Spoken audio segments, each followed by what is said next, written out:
नमस्कार। आज बात करते हैं एक ऐसी दिव्य पहेली की जहां सवाल ये है कि एक ऐसी ताकत को कैसे हराया जाए जिसे हराना नामुमकिन सा लगता हो।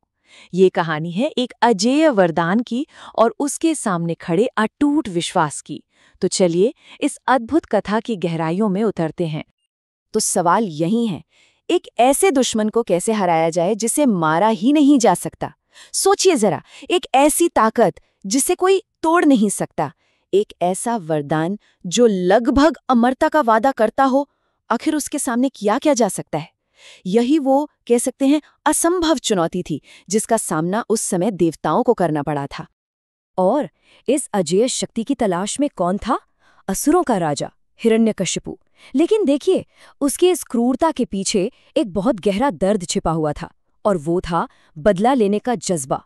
वो अपने भाई की मौत का बदला लेना चाहता था, जिसे भगवान विष्णु ने मारा था। और बस इसी बदले के लिए उसे किसी भी कीमत पर असीमित शक्ति चाहिए थी। अब ये शक्ति पाने के लिए हिरण्यकशिपु ने ऐसी कठोर तपस्या की कि पूरा ब्रह्मांड हिल गया। सालों तक उसने खुद को इतनी पीड़ा दी कि आखिरकार सृष्टि के रचयिता भगवान ब्रह्मा को उसके सामने प्रकट होना ही पड़ा। और बस जैसे ही वरदान मांगने का मौका मिला, हिरण्यकशिपु ने अपनी पूरी चालाकी लगा दी। उसने अमरता की एक ऐसी पहेली बुनी कि लगा जैसे अब उसे कोई सुलझा ही नहीं पाएगा। और उसकी शर्तें सुनिए, क्या कमाल की चालाकी थी। उसने तो मानो हर दरवाजा ही बंद कर दिया था। पहली शर्त, उसकी मृत्यु न किसी इंसान के हाथों हो न किसी जानवर के। दूसरी, न दिन में हो न रात में। तीसरी, न घर के अंदर न ही घर के बाहर। और आखिरी, न किसी फेंके हुए हथियार से न ही हाथ में पकड़े हुए हथियार से। मतलब उसने तो हर तरह से खुद को सुरक्षित कर लिया था। उसे तो पूरा यकीन हो गया था कि बस अब वो अमर हो चुका है। हिरण्यकशिपु ने अपने वरदान के दम पर मानो पूरे ब्रह्मांड को जीत लिया। पर एक चीज थी जिसे वो कभी कंट्रोल नहीं कर सका, और वो था अपने ही बेटे का दिल। और विडंबना देखिए कि उसका अपना बेटा प्रहलाद उसे भगवान विष्णु का सबसे बड़ा भक्त निकला, जिससे हिरण्यकशिपु दुनिया में सबसे ज्यादा नफरत करता था। और यहीं से शुरू होता है दो तरह की शक्तियों का असली टकराव। देखिए, एक तरफ थी हिरण्यकशिपु की ताकत, जो कहाँ से आई थी? अहंकार से और एक दिव्य वरदान से। और दूसरी तरफ थी प्रहलाद की शक्ति, जो आ रही थी विनम्रता और अटूट विश्वास से। ये असल में शक्ति बनाम आस्था की एक जबरदस्त कहानी थी।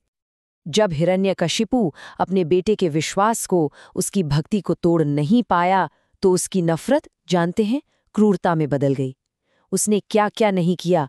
प्रहलाद को चट्टान से नीचे फेंकवा दिया, उसे धधकती आग में फेंक दिया, हाथियों से कुचलवाने की कोशिश की, यहाँ तक कि सांपों से भरे गड्ढे में भी छोड़ दिया।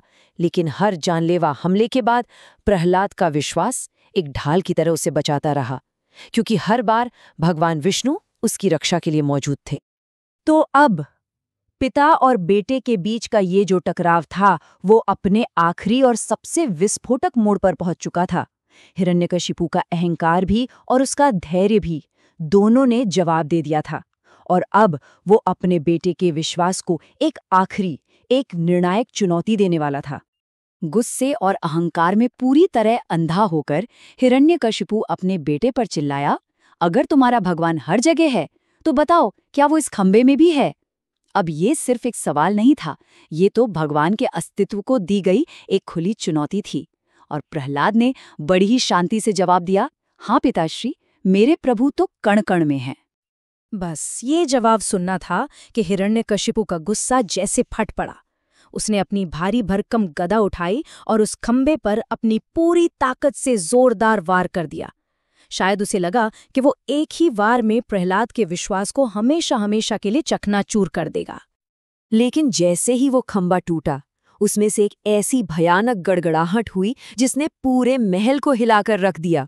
और उस टूटे हुए खंबे से एक ऐसा रूप प्रकट हुआ जिसकी किसी ने कभी कल्पना भी नहीं की थी। एक ऐसा रूप जो न तो पूरी तरह से इंसान था और न ही पूरी तरह से शेर। वो थे भगवान विष्णु अपने चौथे और सबसे भयंकर अवतार में, नरसिंह। और बस यहीं पर उस पहेली का हल सामने आता है जो हमने बिल्कुल शुरुआत में रखी थी। नरसिंह का अवतार हिरण्यकशिपु के उस अजेय वरदान का एकदम सटीक जवाब था। अब उसकी हर शर्त पूरी होने वाली थी, लेकिन एक ऐसे तरीके से जिसके बारे में उसने कभी सोचा भी नहीं होगा।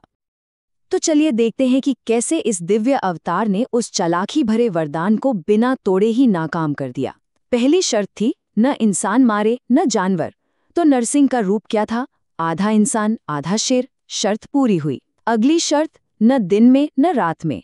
तो भगवान नरसिंह ने शाम का समय चुना, जिसे गोधूली बेला कहते हैं, जो न दिन होता है न रात। फिर कहा गया न घर के अंदर न बाहर।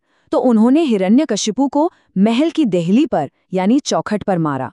और आखिर में न किसी अस्त्र से न किसी शस्त्र से, तो नरसिंह ने अपने ही तेज नाखूनों का इस्तेमाल किया, जो कोई हथियार नहीं है।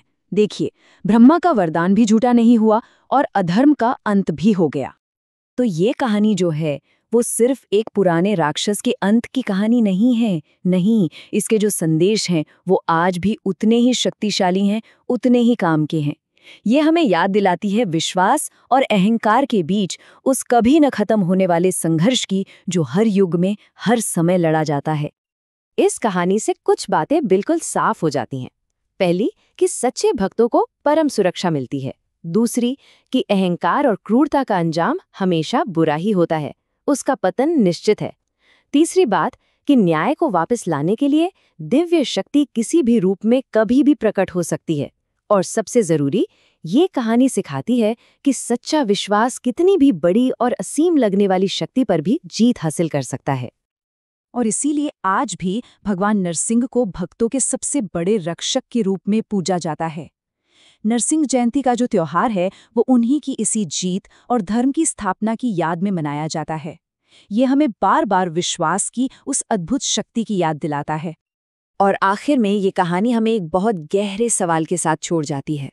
जब शक्ति निरंकुश लगने लगे, जब लगे कि उसे कोई रोक नहीं सकता, तो जरा सोचिए, असली ताकत आखिर होती कहाँ है? किसी वरदान में, या फिर अटूट विश्वास में?